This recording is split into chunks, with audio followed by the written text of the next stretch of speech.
All right. I'm here with Marie. Is that the correct pronunciation? It's not Mary. Yes, like Marie Osmond. Like Marie Osmond. Okay, that makes it easy then. With Zoetic Soul, I actually participated in one of her breathwork sessions, and it was amazing. So I had to have her on. I normally dress up for the podcast, and I couldn't think of what to dress up as, so I just put on my eye mask in kind of a new age shirt. This is the best I could do for the session. What do you Perfect. think? Do you think I nailed it? Yes, I do. Absolutely. You got a good Okay, vibe. good. Sometimes simplicity is the best. Sometimes, yeah. The other day for the podcast, I had an arch druid on he was like the head of all the druids in Europe and stuff, but I like wore a big robe, like all this stuff, and it was a bit over the top. I thought it would offend him, but he's like, "No, you look cool." So I'm willing to take more risks offending people these days, but this isn't offending you, is it? It's okay. Not at all. No. Okay, good. It So, takes a lot to ruffle my feathers these days. well, we'll see what we can do over the next hour here. But no, I'm just kidding. Um, I'm so ready. breathwork was one of the first times I had, I think, a spiritual experience. I grew up Mormon, and I don't think I ever really got it. And I think it depends on the person what form of spirituality works for them. Some people say breath work is spiritual, some people say it's more physiological. I think it's kind of a mix of both. But I want you to talk about why you got into it. I've seen you've been pretty successful. I follow your Instagrams and see that you've got a full house who are getting into it. Seems like it's taken off. It's Yeah. kind of a new hot thing to do. So can you kind of tell me why you got into it and why you keep pursuing it? Yeah, absolutely. Um, well, how it started was I'm an oncology nurse by trade. So I still work in oncology. I Oh, think I love about being trained as a nurse is that we are definitely taught to take care of the whole person. So I've always had a holistic approach to my care for my patients. Breath has always been something I've naturally used in my practice, just with my patients when they oh, were having a hard time, like coping with like just the emotional part of cancer. I would sit down and we would do deep breathing together, dealing with pain because my patients would have a lot of pain. They couldn't have pain medication. And so we would do breathing. It just always came natural to me. And then I've had 4 kids. I did natural childbirth with all 4 of my children. It wow. started with I did some natural childbirth classes, and then I read a couple books, actually one book mainly, and went in and I was naturally drawn to my breath. And this is something looking Mm. back, I can see how I've used it. But to get me through all of that, that's what I used. This is going to be a little bit TMI, but I'm going to share it anyways. So when No, you're doing please. natural childbirth, you really have to learn how to work with your body, and you have to learn to really how to relax your cervix, because a lot of women, when you hear, they're like, oh my god, I got an epidural and then I dilated to like a 10, and it's because you're not working with your body and learning how to relax. And breath was how I did that. I remember I'd have these contractions Wow. and I would use my breath and I would focus it to where I needed to relax, and I'd move my energy into different parts of my body. So like that tension and that pain, I'm like, okay, I'm going to move it here, but I'm going to relax it here. And so I did that No once and way. I was able to repeat it times times 4. So Times that four. was, Wow. I guess, my couple little like steps into the water of breath work. And then let's see, my oldest is 18. So 16 years later, I might have been a little earlier than that, maybe 14. I did a mushroom trip. Um Oh, and in that mushroom journey, I did a hero's dose. So oh, the I hero went to dose. the Yeah. moon and back. Yes. I mean, I had ego death and everything. It was Oh honestly the no. most life-changing experience I've ever had in my life.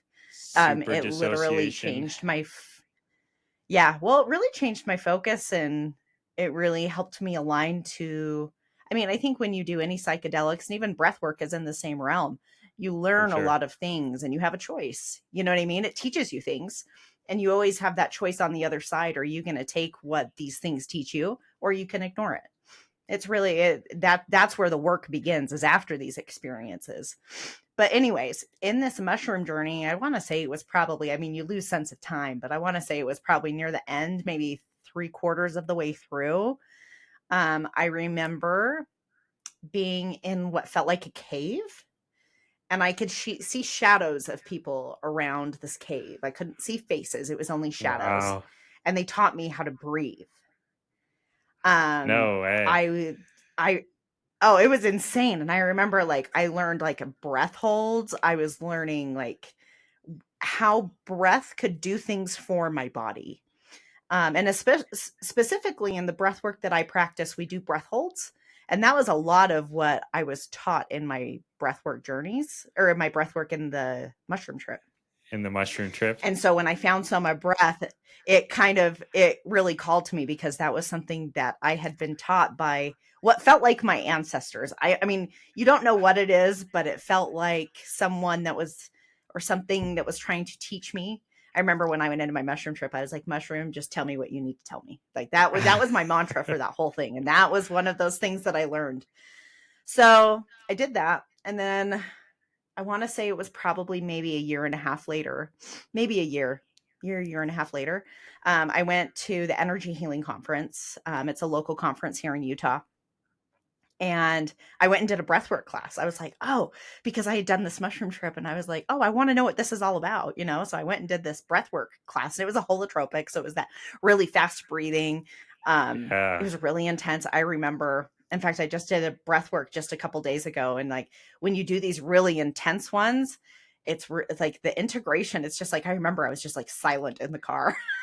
Coming back, I was like, whoa, that was something else. And then I was like, this is something that I can do. I didn't even know that this was something that you could teach, something that you could practice on a daily basis. Like that was never a connection point that I had made. So I was like, oh my God, this is something I can do. Cause it's kind of a full circle moment for me, where I had used it throughout a lot of points in my life. And so I'm a research junkie. I love to research. I love to learn a lot Yeah. of things. So I researched a lot of different breathwork techniques, because there's a lot out there. Yeah. And I found Soma breath, and I really liked its balance. Um, I like to say I'm not just a one trick pony. Like, we have a lot of different things we can do as instructors, and I really liked that I could offer. Like, I most recently started doing breath work for cancer patients at Utah Cancer Specialists. So, Oh, which is no really way. important to me. And it's cool to have that full circle moment as well. But I love that breath work can be very healing, in many different ways. Like, it can be trauma release, but it can also offer peace and calm to your body as well, depending on the practice that you pick. And so that's what really called me to Soma breath. And so I've been doing it for almost 3 years now. And I Wow. love it. Yeah.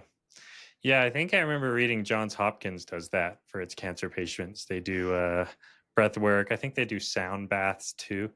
But no, breath Uh-huh. work's great because it doesn't require any drugs, legal or otherwise, to kind of get to that zone. Absolutely. There's no Yeah. uh, there's no religious restrictions that I'm aware of. Although, if you get people high enough on your Soma trips, maybe you'll end up in the Word of Wisdom or something pretty soon Well, here. I'm also an ex-Mormon, John, and I actually Oh, had okay, someone in a there you go. class once. I actually had someone in a class say that, and they're Mormon, they're practicing, and they said, one thing that I really felt, they're like, I am a child of God. And I'm like, hey, if that's what, like, I think religion, some people need it, and that's great. I'm like, it's like, you do you, but I love that people can find these enlightening things and feel connected to that higher power, if that's what they feel, that God is their higher power. I think that's awesome that we're able to amplify those feelings of love and gratitude for people. Definitely. Yeah, I think it's a spirituality enhancer one way or the other. Breath work. I think it opens up Absolutely. parts of your brain that you kind of block off, and without it, Hmm. you don't you don't really feel as spiritual and in touch with yourself. Didn't they do some study where they like stuck some kind of metal rod either on the brain or next to the brain or something, and it like made people less spiritual or something like that? It made them more I haven't heard that, atheist. but that wouldn't surprise me. So I wonder if it's the same part of the brain that's opened up when you're doing breath work, where we all have a So they spiritual actually side say it's to your us. pineal gland.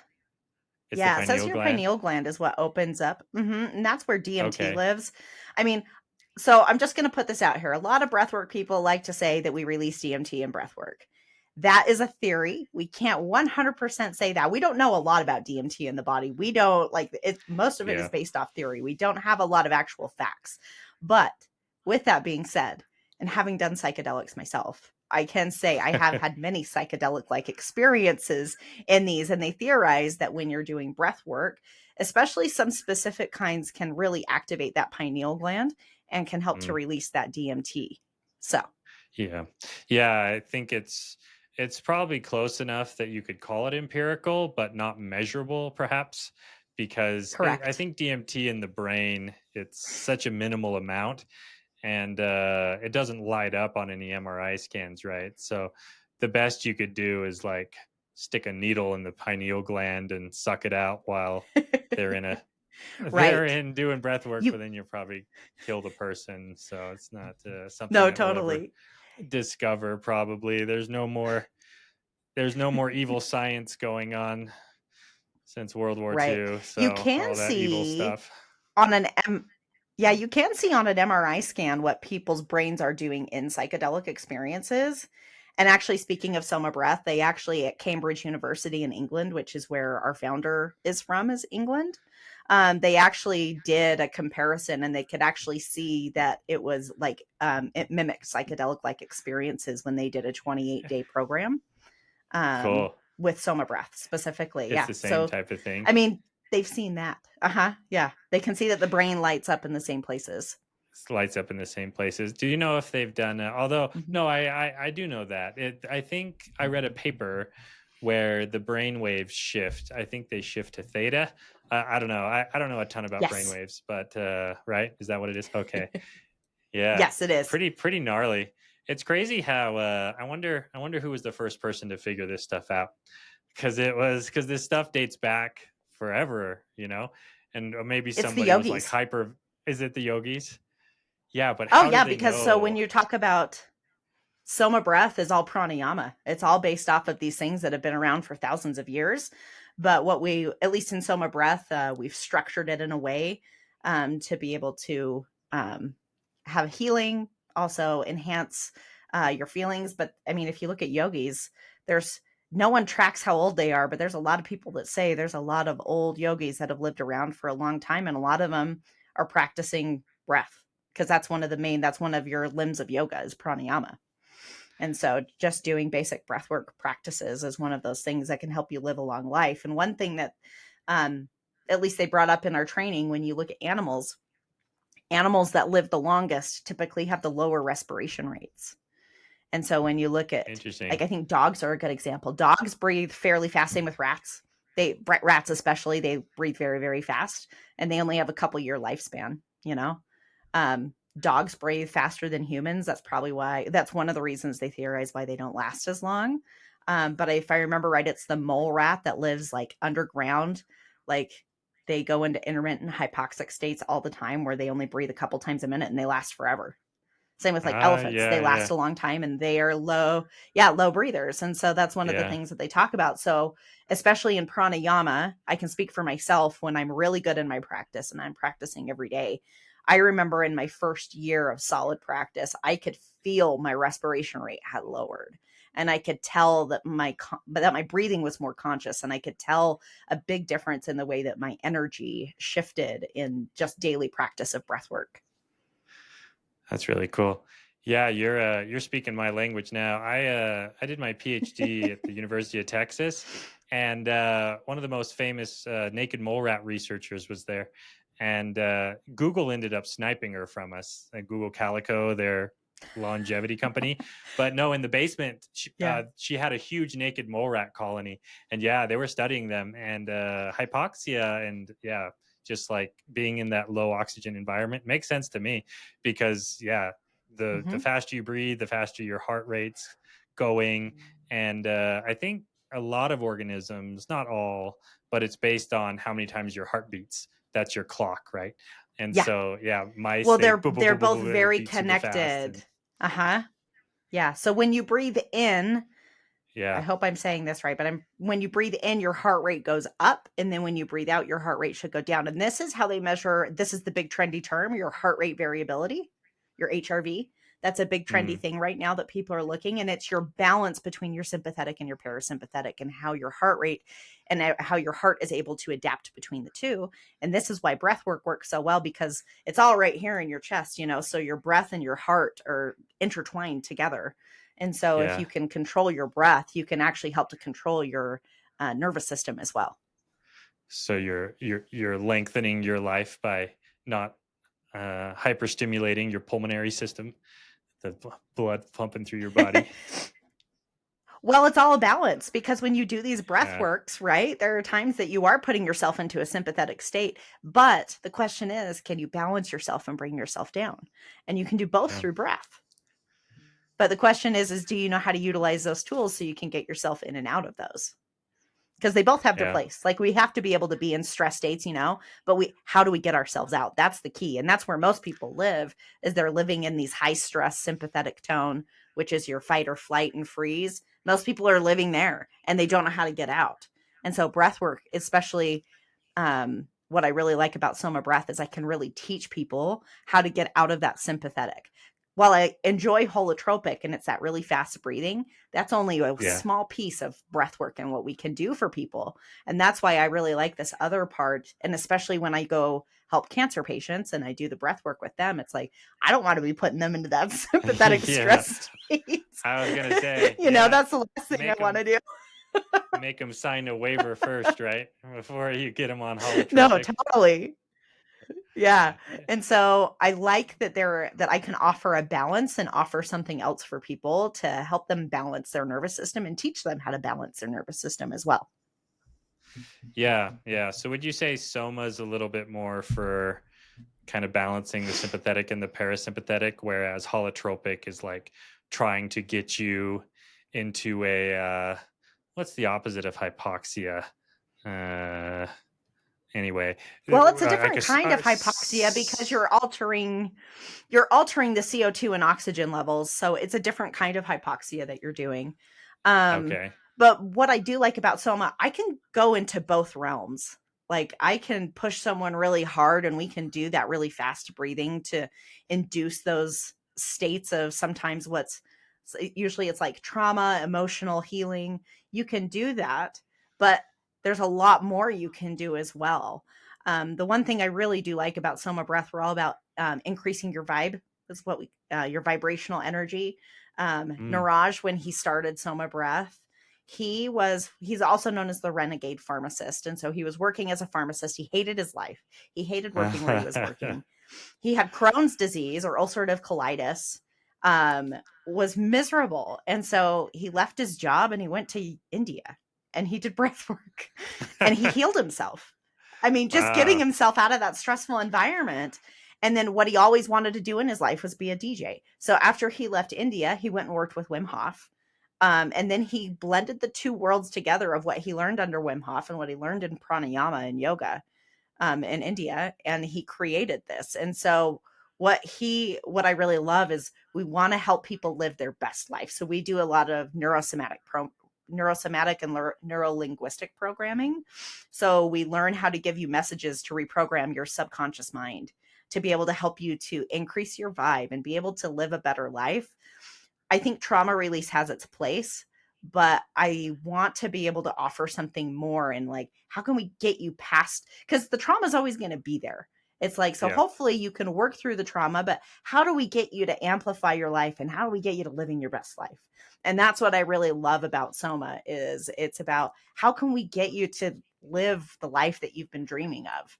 And so a lot of the stuff that we do in our meditations, our cueing, is a way to help people in a way of reprogramming their mind to help them think a little bigger and think past those things of, okay, you've had this happen to you. Now what's next? What can we Yeah. do to get you like on the path of where you want to go? Yeah. I like that a lot. And it's similar to what happens during like LSD or something like that.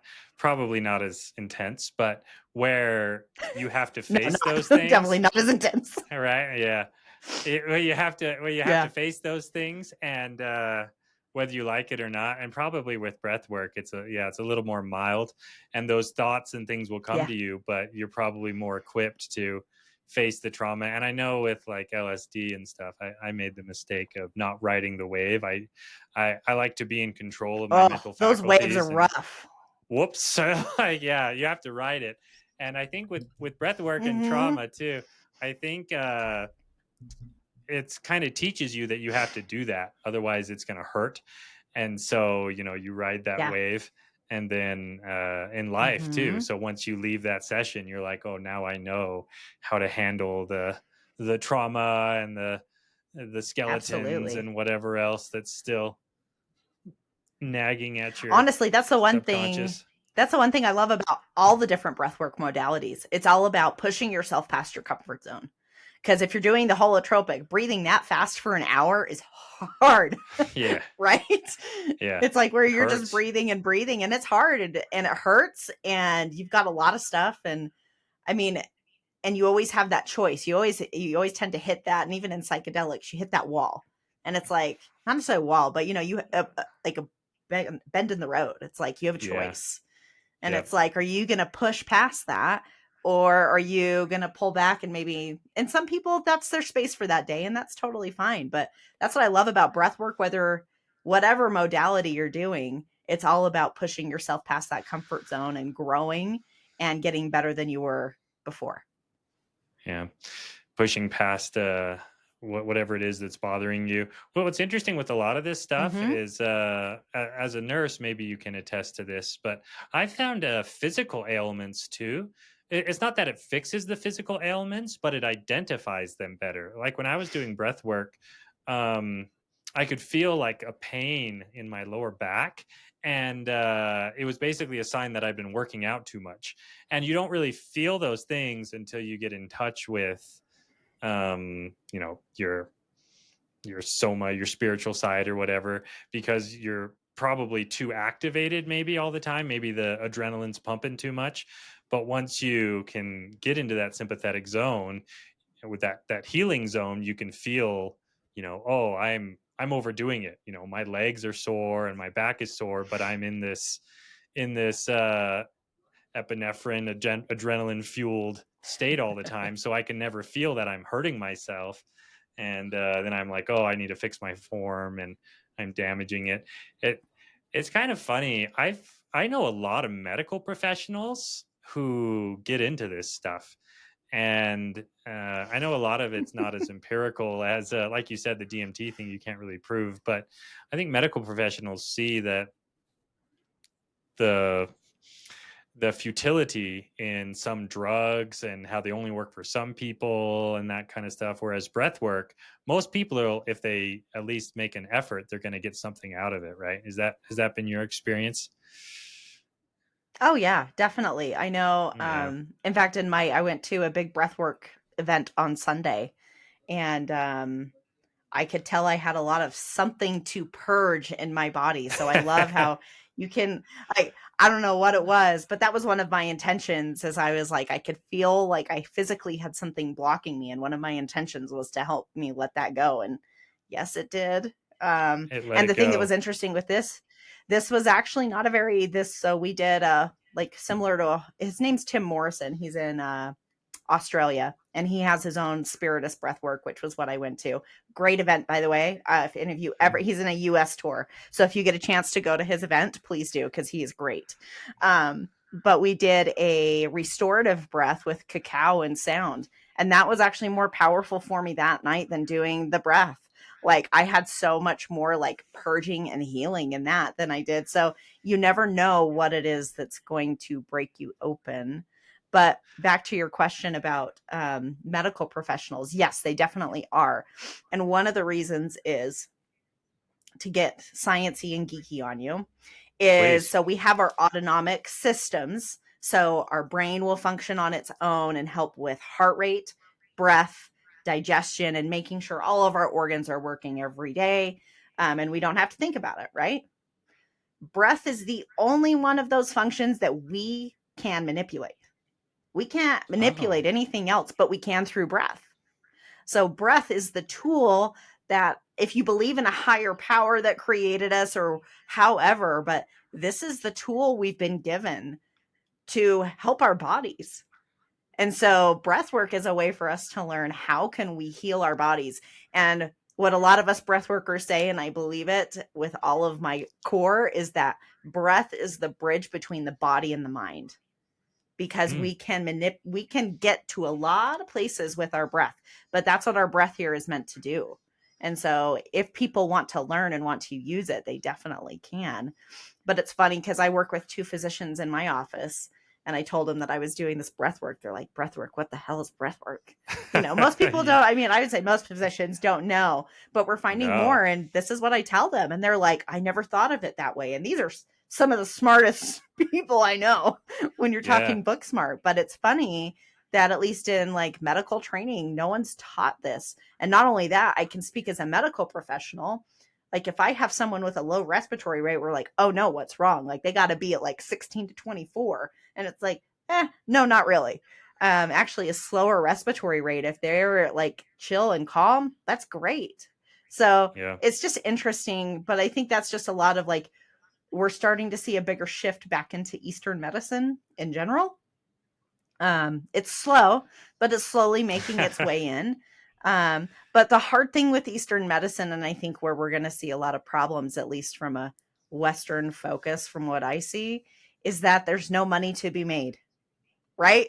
Like Yeah. this is the problem. Like with whether you're talking psychedelics, you're talking breath work and all of this, or giving tools for people to heal themselves. Like there's nothing better for me as a breathwork facilitator. If I can give someone a plan, they go home and I never see them again and they're doing great, I've done my job.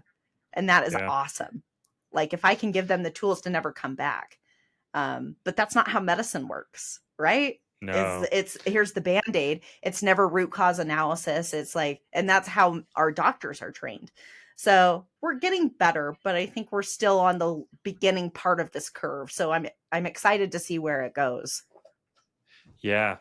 Yeah, it's like it's cheaper to prescribe somebody Xanax. Well, not cheaper; it's more profitable. So I misspoke, but it's more profitable to treat the symptoms, not the disease, because they can. I'm not saying they're doing it on purpose necessarily, but I think the arm of No, capitalism I don't does. think they are either. They're following their training. Yeah, swing that way. Unfortunately, with drugs and everything, and it's easier, and it's a quick fix, because a breathwork session, that's 2 hours or an Yeah. hour or whatever, and popping a pill is like Yeah. 5 seconds, and it's like, oh, and people who are already stressed and stuff, maybe they don't have time to go do the breath work, but it's right there, and you can do it at Yeah. home. It's basically free or cheap, and Yeah. I do find doing it in a group setting is better, though. Have you seen that, or can people do it on their own Yes, to I agree. equal effect? I've done I've done both. So I do one-on-one clients as well. The one-on-one clients, like I build personalized breathwork journeys for people. So if they're wanting to deal with certain issues, or um, we use a little bit of Ayurvedic medicine as well in our programs for our coaching. And so I do one-on-ones. They definitely have their place, but I do agree. I love the group and the collective. Yeah. I love hearing the breath around me. Like, I think it's because now I'm like a breathwork facilitator. So listening to breath is just like very relaxing and calming. So I really like that. But there's also a time and a place, because I've added to my repertoire since the class you came to, John, is I have the silent headphones. I'm not sure if you've had any classes with that, where you can listen Mm-mm. to the music in headphones. So you can still have the group experience, but you can go deeper, because something that's sometimes Oh, nice that's when people are interesting. either alone or they have the silent headphones is that sometimes it gets them more out of their head. Because sometimes when people are listening to things going around, they might get in their head and they're like, oh my God, am I doing this right? Oh, well, they're doing this. Do I need to do it? So sometimes people can get distracted in the group environment. So Mm. I'll do some classes with these headphones because, especially if I'm wanting to do a really deep and introspective journey, I find that sometimes doing that where it's still in the group, but you're also kind of doing it solo can be beneficial as well. Yeah, that's awesome. Yeah, I feel that people are really unique when it comes to spiritual stuff. And it depends on the person what works and what doesn't. And because that's very personal. Yeah. And like I said, with growing up Mormon and then doing the breath work, I was like, oh, I get it now. I understand like the feeling that people got in church or whatever else. It's like, oh, Totally. that's what they're doing. But, they got it through that.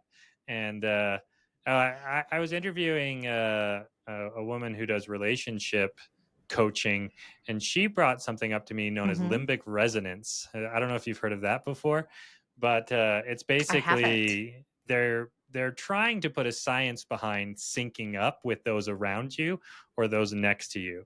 Ah. And I need to read up a little bit more on it, but apparently they're pretty serious about it, where they think there's really like your limbic system syncs up, and your heart's kind of beat in rhythm, and basically it's a real Mhm. thing, whether it's like music or, but yeah, I know when I did LSD, I felt that times a million. I was like, wow, I'm synced up with the people in the room, and you could really feel it. And I feel that's what happens Oh, with yeah. group worship and with breath work, right? Because you're like, oh Mhm. wow, I'm syncing Yeah. up with everybody in the class, and I'm feeding off their energy, and they're feeding off of mine.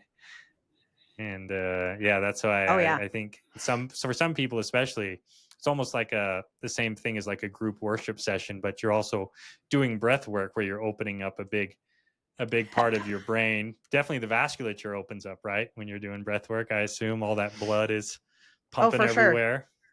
Yeah. Yeah. Mhm. So uh would you mind sharing one of your, you don't have to if you don't want to, but one of your clients' most interesting breakthroughs? Is there somebody who really had a life-changing experience? Because me personally, I had a pretty life-changing experience. I was like, oh, spirituality, I understand now. Because I was like a hardcore atheist. I mean, I'm Yeah. still kind of atheist, but like, but as far as like spirituality, I just thought everyone was a lunatic walking around, and they're just imagining things. But it opened up a part of my brain that I feel was dormant, and it's something Mhm. that I feel people should look into more. But have you had anybody like that who they really improved somehow or changed their outlook on life? Yeah. The one that comes to mind, I did a retreat down in Boulder, Utah. When was that? It was in August of last year. Um, and it was our final breathwork journey. And this one was a really intense one. It's actually one of my favorites that I do if I really want to push people. It's 5 rounds, and the last round is in fact, I did this with a group of breathwork facilitators the other day, and they were like, "That was hard." And I'm like, "Yeah, it is." Yeah, it's supposed But to be. anyways, at the end, right at the end, she oh, I'm gonna cry. It was beautiful. She said that she went back to when she was a kid with her parents on the farm. Wow. And she said, I remember what it feels like to be loved. Oh my And it was gosh. so powerful because it was, and it was so, I, it was just amazing to hear that.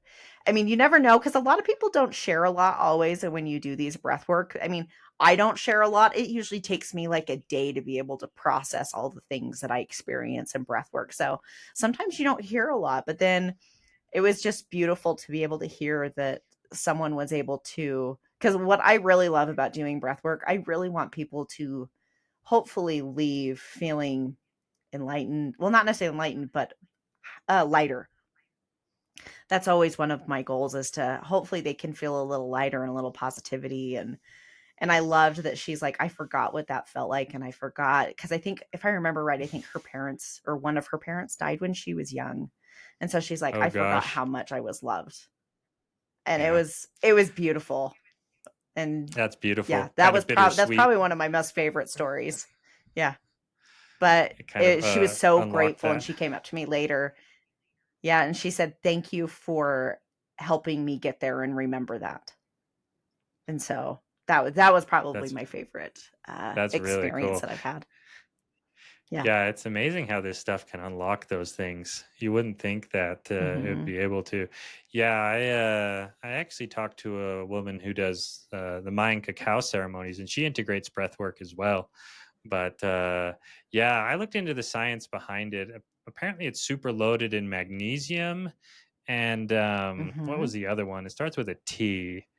It's Uh, theanine, I think. Threonine, yeah, there Something it like is. that. Yeah, Theanine, yeah, yeah. Uh-huh. L-theanine, L-theanine or threonine. Anyway, but yeah, it that on its I think own it's induces threonate, euphoria. actually. Threonate. I don't think it's I threonate think because there's so. magnesium Is it not? L-threonate, or maybe it is.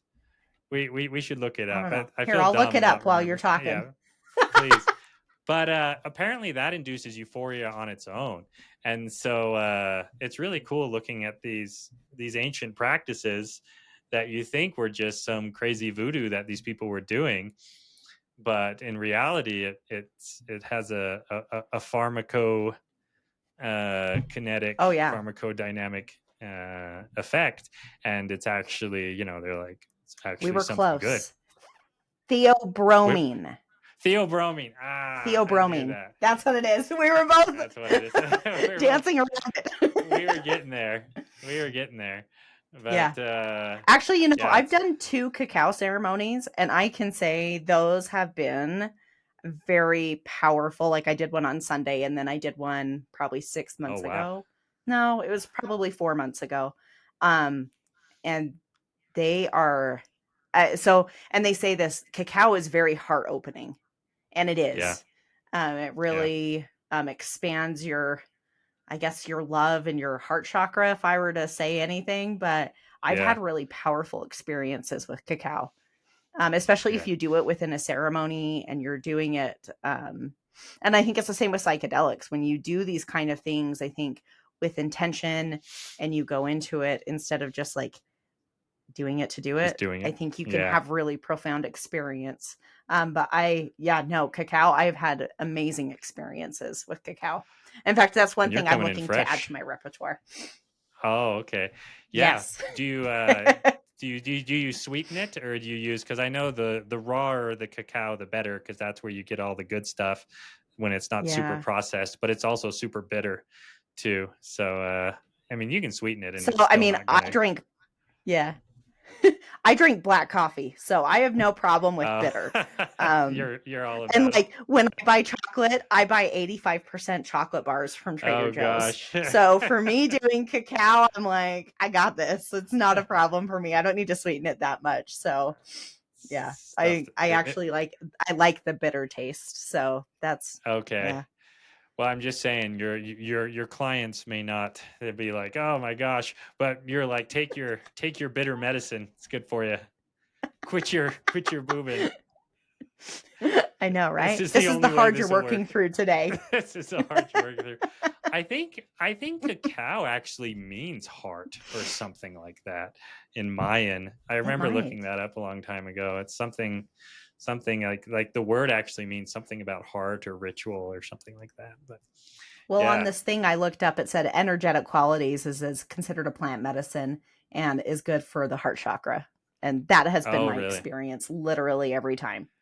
Yeah. It is, it's amazing.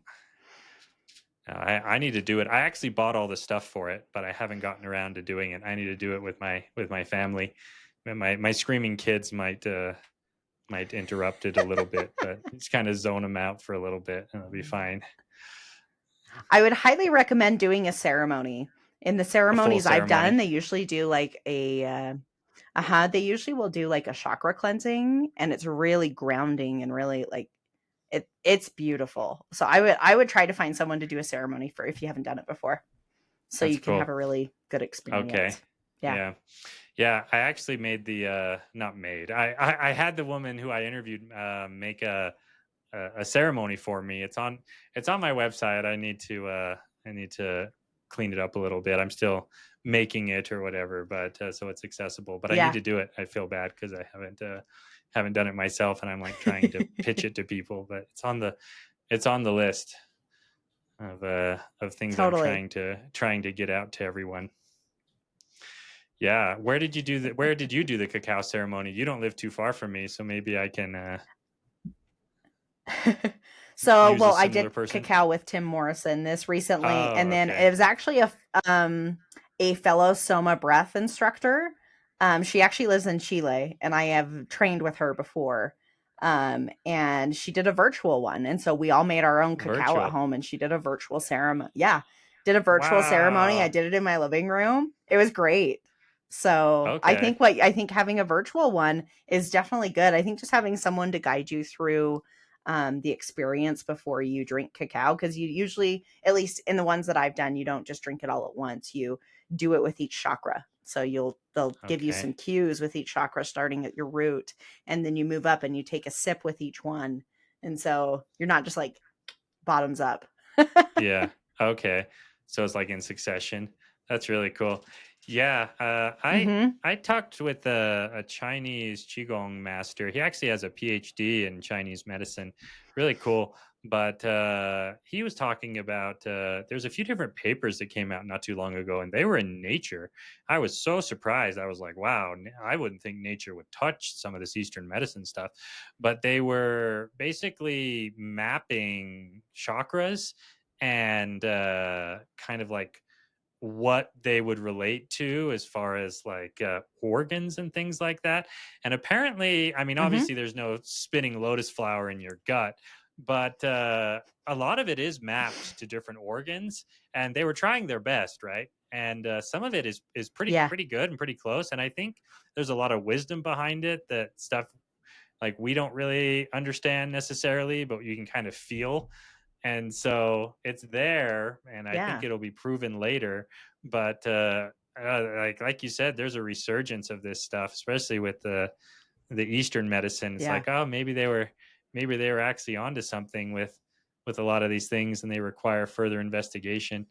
I know bioelectricity is one that started to take off. I don't know how familiar you are with that, but they've been doing a I'm lot of not research familiar with on. that. It's fascinating, but they can shoot electrical currents. I think it's in nematodes, or maybe it was salamanders. It was Mm. some simpler organism, but they would like chop off body parts of these creatures, and then they would shoot it with an electrical signal, and it would start growing different organs based on what electrical signal they would Interesting. shoot through it. So it's kind of like chi, right? Where like they knew there was Yeah. something flowing through you, but they didn't know what it was. And so with this, it's probably bioelectricity, like, you know, a magic explanation for bioelectricity, but it's actually, yeah, it's energy flowing through your body literally, and it's determining, what Absolutely. proteins are translated, and what Mm-hmm. histones get unwound, and what organs are growing. Yeah, it was pretty disturbing. Like I need to look up which organism it was, but it started like growing a head out of its tail and all this stuff, because based on the electrical signal, crazy, right? It would unwind the histones and decide, what would get translated and then, or transcribed and then translated. And so, yeah, a lot of this stuff, just because we can't prove it, doesn't mean that people, you know, actually, noticed it and felt it and that kind of stuff. So it's Yeah. fascinating. Mm. That So is really cool. It's crazy the yeah, stuff that we're finding. yeah. I think there's a lot of hidden gems in some of this Eastern medicine that we haven't uncovered, because it was very, they couldn't do Mm-hmm. a lot of tests, right? But they could observe and figure out something was going on. I am curious about acupuncture. I don't know. As a nurse, maybe you've come across that. Do you think that's all placebo, or do you think there's actually tapping into different? So I used to work at Huntsman. I used to work at Huntsman Cancer Hospital, and they actually offered acupuncture to patients up at Yeah, I Huntsman. believe it. I've Yeah, personally done acupuncture. I've only done it once or twice. Like, I believe it's a thing. I you think haven't it's a thing? necessarily had it work for me yet. Yeah. I mean, it's the same idea as what you're talking about of like the energy being connected to chakras. Because what acupuncture does is it clears your chi, your energy Yeah, lines, your meridians. I think they're all like, I think this is all related and it's all like means kind of the same things. And so, do I think it can work? Absolutely. I've only done it twice, so I'm not sure I'm the best person, but I mean, but not only that, this is another thing. If it's placebo and it works for someone, awesome. I was like, keep that's doing it. yeah, that's just as good, if not better, and a lot of stuff. I Yeah, know, right? yeah, yeah. In my If sticking needles pharmaco, in you is going to make you feel better, do it. Find the placebo that works I for know, you, right? because that's just who we are as people. I don't think breath work is as placebo-y as some of this other stuff, though. I'm pretty sure it's not. I And don't think so the either. MRI scans and stuff, yeah, because like charging moon crystals and things like that, that's probably mostly placebo. I don't think the moon's got some hidden energy in the core shooting stuff out into your crystals, but uh breath work, definitely, yeah, it has a lot more science backing of the less traditional Absolutely. Western medicines, definitely. Yeah. No, So I agree. so you do other forms of breath work, though? So you do Soma, holotropic? Do you do the Wim Hof exclusively stuff, or So within Soma, we do a lot of different things. So in Soma, I can do holotropic-ish breath work, like we can do that. okay? Um, I would say Soma breath is similar to Wim Hof. I always joke with my students, I'm like, we're Wim Hofy. So we have a little bit of the flair of Wim Hof, but I will tell you, the breath holds in Soma breath are harder than any other practice that I've done because I like to go to other breathwork practitioners in in Salt Lake and Utah. Yeah. One, I like to try different things. I think they can sometimes give good ideas for what I could maybe try in my breathwork facilitators. But I also just like to, it's about helping the community because we're all trying to help each other and help people. So I will usually go, but I can tell you in all the breathworks I've gone to, I think the Kumbhaka holds, which is the pranayama term, are by far the most challenging in Soma breath. Mm.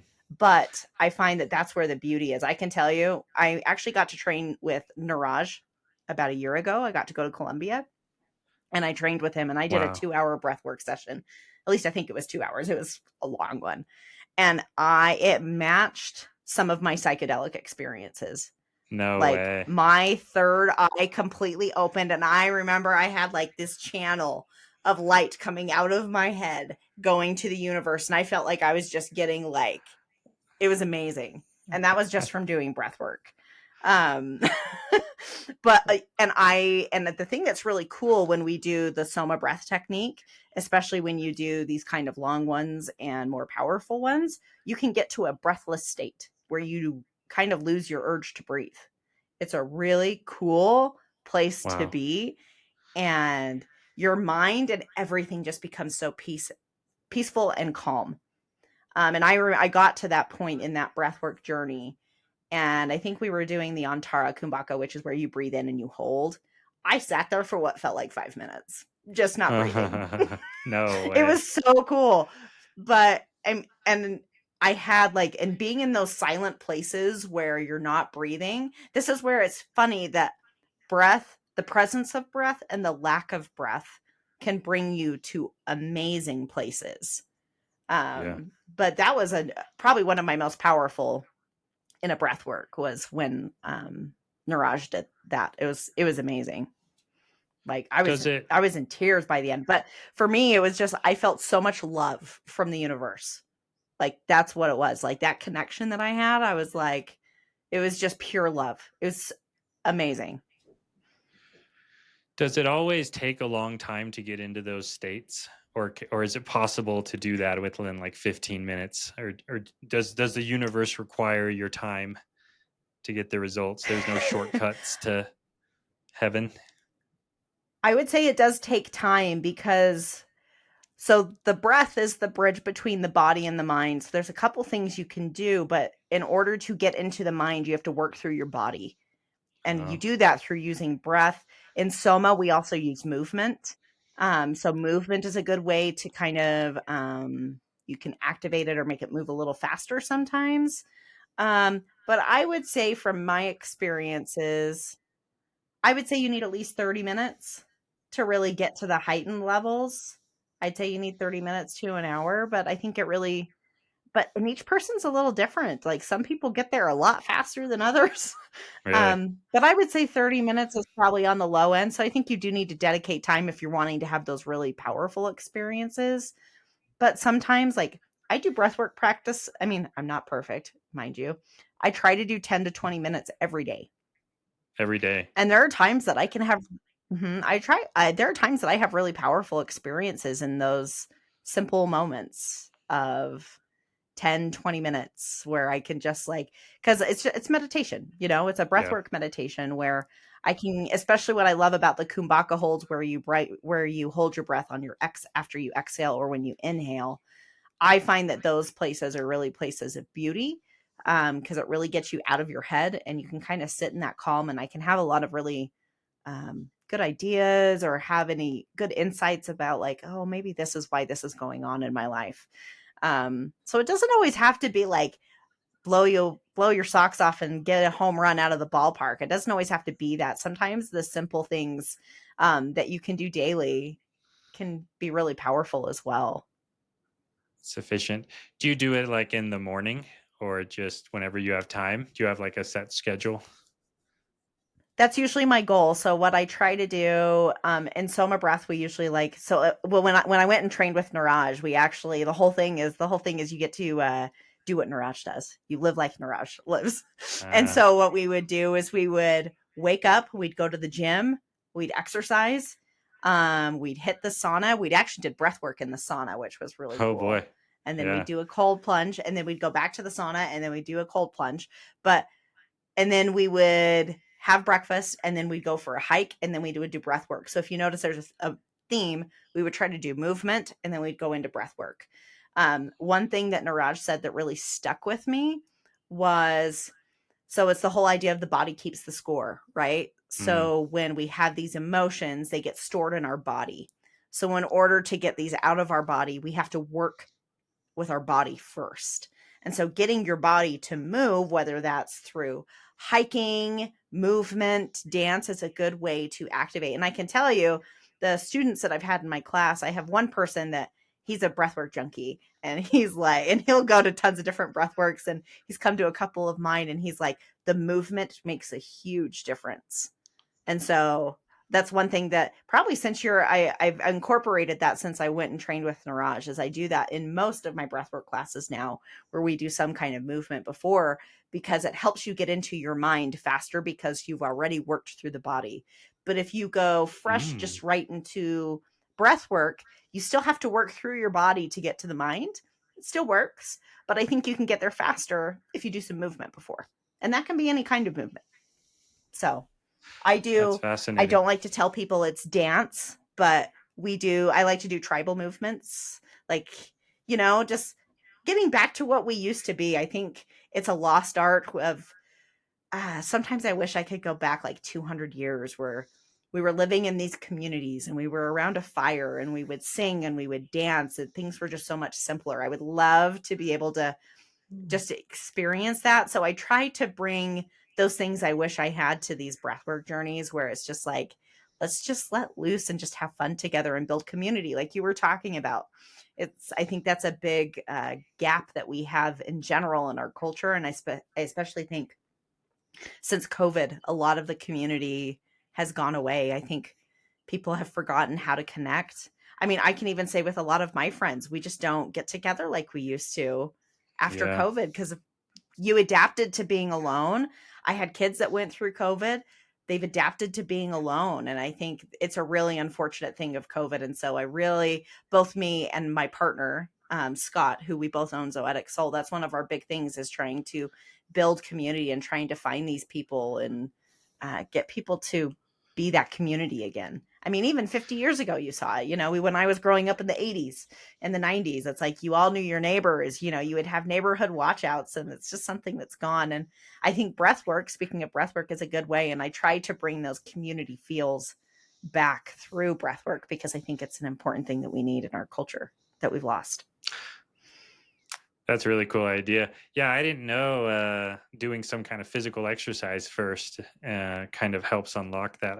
I go swimming in the morning, and so I'm going to try breath work after swimming one of these days. I'm usually pretty out of breath. Yeah. So it'll be interesting to see because I use like a full mask and everything, but so I can keep my head underwater. Nice. But I'm gonna That's give that a cool. I've try. never heard of that. I'll report back to you. It's But good. Yeah, it's got like a snorkel at the swimming top. is a great form of breath work and meditation itself. I'm a swimmer too. And Okay. I Yeah. think yeah, I mean, that's a great form of breath work that you're doing because you really have to train your breath when you're swimming. Like, Yeah. it's I was funny going to because say my it's boyfriend almost can't there swim. already. And he's like, how do you do that? And I'm like, I don't know. Just do it. I mean, you hold your breath, you go up for some air, and you come back. I don't know. Yeah. Yeah. Yeah. Well, I had a hard time with it too. And I ended up buying one of those masks that it's kind of a mix of a snorkel and a mask. So it's Oh, literally just cool. one big thing. And then the snorkel comes out through the top like a narwhal or something. And it's Wow. great. You can just keep your head That's underwater the whole cool. time. And yeah, it's cool. It's got like a stopcock or whatever, where if you go Yeah. underneath the water, the Mm-hmm. ball sinks, and so it blocks the water from going in. It's kind of neat little trick that people designed over the decades, trying to figure out how to keep water from That's going in your cool. snorkel when you go underwater. But I will I'm gonna also try say that. breathwork in the sauna is awesome. So when I go to Vasa and I go work out, my treat is that I get to go to the sauna and I will do a breathwork in the sauna. It takes I some getting bet. used to, but I love it because the heat, I think it's just one of those like grounding things when you have the heat and you've got that. I mean, my breath holds suck when I'm in the sauna, and that's okay. But I really love it. That's one of my favorite places to do breath work, actually. Yeah, breathing deep in there is really nice because you get that warm air and you can feel it all the way in your Yep. lungs and everything, right? Yeah, Yeah, and I'm when gonna I try that trained too. with Niraj, we took niacin before as a detox. We would mix it in our water, and then I would be a crab for a couple hours because it makes you flush and everything. But that was one of the detoxes that we did. Oh, I didn't know that. That's what is that? Is that B1? Well, it's one of the B vitamins, right? No, I can't remember which bee it is. You're really B testing me, John. I think B2 is riboflavin. Uh yeah. Is it We're B9? we're embarrassing uh each other. We're healthcare professionals and we I can't know. remember these I random know. names of compounds. See, now I'm gonna have to Google it. I actually one of my side jobs is I It's design B3. We were both wrong. B3. Ah, man. Yep. We're always so close yet so far. I know. Yeah, I'm a formulation scientist for some supplements and stuff, so I'm gonna make sure not to send this to my clients and stuff. So they're like, hey, wait a second, you have no idea what you're doing, do you? I'm like, I do, I swear. It's just people talk to me and they're like, oh, do you know about so and so? It's like crow's mane or something. I'm like, I have no idea. There's like millions of supplements at this point. It's just out of control. Yes, there's a ton. Too much. Well, that's an hour. So I'll let you go. I know you have Wow, that kids and went I have kids fast. too. So yeah, that was fast. did did I miss anything major that you wanted to bring up? This has been really cool, by the way. Very enlightening. Good. I've learned a lot. No, I don't think so. I mean, I think more than anything, I think for me is since I do, I think a more different approach to breath work is I would just encourage people to try different things. I love that in my classes, I'm always surprising people. They're like, I didn't know this was a thing. They're like, this was really different. And I'm Yeah. like, yeah. And so I would just encourage people to try different things and try different breath works, because each one can carry a different thing. Like I say, I go to a lot of different breath works because I like to see what's out there. Yeah. But it's just not, I mean, I think what gets all the attention is the holotropic. And I'm like, oh, there's so much more. There's so much more to breath work than just that. And that is an important piece. But learn more about like the pranayama and the breath work, and learn, because what I love is that I can control like my systems, and I can like if I'm having a stressful day at work, because I'm a director in an oncology clinic. And Wow. so like if I gotta have a hard conversation with someone, or I'm having a hard day, guess what I do? I go in my office and I'm breathing so that I can get my shit together for another day. Or if I have to have a conversation with my children, I mean, I've got 3 teenagers in my house, so but I mean, Yeah. there's so many like simple things we can do, and it's so easily accessible. And that's what I'm always wanting people to go away from my classes, is it's just like, please, like your breath is there for you to use it every day. So anyways, that would Yeah. probably be the only thing. It's just venture out, try some different breath works, because there's a lot of really cool ones. Um, I really want to try the 9D. That's one I've seen a lot recently. This I've 9D never breath heard of work. I that haven't one. tried that one yet. So I need to, yeah, there's so many different kinds. And so, but no, I'm always trying to find new classes, because I think we all have something unique to offer. But Yeah. Yeah. yeah, I think that's And it. and everybody responds differently to different things too. So you never know what's going to tickle your third Absolutely. eye. Will Yes. awaken And that's what something I deep always tell inside people. you. I never, right. I never want to claim that I'm going to heal people, because I think it's different for each person. Some people, Yeah. breath work may not do a damn thing for them, doing these kind of things. And that's okay. It might be going to a sound bath that's going to do it for them. It might be going to a cacao ceremony. There's so many different things that we can do, that it's never a one size fits all approach. So dabble Yeah. in different things, try different things, have fun with it, because there's so many of us out there that you can do a lot of different fun things and Hmm. really go to cool places. Okay, I want to ask one final question now that we've brought it up. So, do Absolutely. you do you think it's genetic? What do you think's going on? Because no, I agree. I was talking with somebody and I told them I had such a transformative experience doing breath work, and they did it and they were like, "No, I was just breathing heavily and I got nothing out of it." Like, what, as a medical professional, I want you to give some kind of hypothesis as to what's going on. If it's certain genes, like something in your pulmonary system, or is it a nurture thing? Is it how you happen to be feeling that day? Why do some things work for some people and some things don't? One, I think it's how they come into the experience. Okay. I'm a firm believer that a lot of this, I think if you don't come in open, it's going to be hard to get you past that. Hmm. I think it's the same with any psychedelics as well.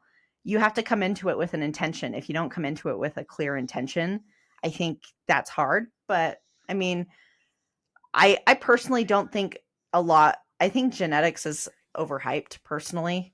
Um, I think we have like the epigen. I mean, if you really want to get geeky, we got the epigenetics, and then you have Yeah. genetics, right? Yeah. Um, like, is it an epigenetic factor or is it a genetic factor? I don't know. And I think a lot of people, I mean, I might get hate for this, but I think a lot of people use that for excuses for why things don't work. When in reality, I think a lot of things do. Yeah. you know, Yeah. it's like maybe the epigenetics make it so you have to try different things. And what worked for person A didn't work for person B, but I think we can still all get to the same point. But anyways, with this guy, my bet is, and maybe you can correct me if I'm wrong, I think this is probably a person that was like, I'm just going to come try this out. I don't think there's anything to it. And I think if people come in very closed, it's hard to open them. Yeah. But if they have a little bit, I mean, I think you're ex-Mormon, so you're going to understand this. You can only bring a horse to water, but they have to drink. Yeah. And it's just like all of, Yeah. I mean, I still have a lot of family in Mormonism. It's like I can tell them all the things I know, but it's not going to mean anything until they're ready to do it. And until Yep. they're ready to be open to that. And I think breath work is the same in a lot of these. They have to be willing and open. And if they're not, no, they're going to be like, yeah, I just breathe hard. This is stupid. These people are lunatics. but, Yeah. but right. And I'm sure there are people like that. But for someone like that, I think taking them to a different one similar to like Wim Hof. I think this is what I really like about Wim Hof. I think Wim Hof is a very masculine. And so I think it attracts a lot of masculine energy. I think it's a very masculine energy breath work. But I think that's good because I think it's broken down a lot of what males may have been. I think like this guy you were talking about, I think that that's really good for them because I think it's more like I say, it's very masculine energy in the Wim Hof. And I love Wim Hof. I think it's great. But it is a very masculine energy in that. And so I think that one is really good for those kind of people. And I think once they dabble in that and they're willing to get into that a little more, then they can maybe have better experiences going into other breath work. I've never experienced a breath work where they're doing a lot of the holotropic breathing. It's usually more of the rhythmic breathing with the breath holds is what I've experienced with Wim Hof. But that would be my guess just on what you told me and what I've experienced with people in my classes. Because I've had people like that where they're like, you can tell that they were like, well, that was weird. It's like, oh, yeah, it was. So yeah. I mean, it might have been weird for you, but I mean, so, but that's okay. But I think it's a lot like what we've experienced in ex-Mormonism. I think it's a similar experience. You get what you give type of situation where it's like, if you don't think it's going to work, it's not going to. It's in that realm where you can successfully use it or block it depending on what's what and honestly thinking. I can say I've seen that with my cancer patients, like the patients that don't think things are going to work or aren't invested in their care and aren't like you've got to have the attitude of like, okay, that I'm going to do this treatment and I'm going to it's going to you have to have that forward thinking of what your vision is of where you want to go. And if you don't have that, it never works. Like those patients that don't have that kind of attitude, that have more of a defeatist attitude and they're not invested in their cancer care, they don't do well. So, I mean, I think it's the same everywhere. Yeah. Even with drugs, right? A lot of drugs don't work nearly as well unless you believe in it and it lowers your cortisol levels and opens up your circulatory system so the drugs can go where it needs to go. Humans are pretty hilarious creatures, how we can kind of will things to work or not. It's like the super two-edged sword. Absolutely. It's bizarre. Well, it's interesting. I remember learning in nursing school, prayer, for instance. Sorry, we're going over time. I'm going to go on a tangent, but no, please, like positive energy and prayers that works for healing. You know what I mean? And so that's been shown in research that people feel that and they do better when I think it's that they know people are praying, and like we come from Mormonism. So, like they're fasting for people. It's like they're sending all of this good energy to people. It's no different than going to somewhere, having your crystals and sending good energy to someone. It's all the same shtick, just a different way to do it. Especially if you tell them, about a week ago, I interviewed a witch and she was talking about curses and how curses only work if you tell the person. So because then they feel it, you can't just like curse a bundle of sticks and not tell the person it's not going to work. You need to curse the sticks and then be like, aha, I've cursed you. And then they start feeling it. But the inverse is true as well, right? Where you can say, oh, I've blessed these sticks for you and it's giving you good energy. And they're like, hey, great. Thank you. Like everything's going to be just fine. Kind of, yeah. It's like you can like the blessed olive oil. Yeah, exactly. Yeah. You need that physical totem, something you can picture in your mind that it's actually doing something, and you can feel it on your head, and you're like, hey, all right, things are going to turn out just fine. Everything's fine. Totally. Well, I think we figured out how all these things work, so we can probably end the podcast there. But thank you so much, Marie. This is really cool. I think. I think, no, this was great. Yeah, I learned so much about breath work.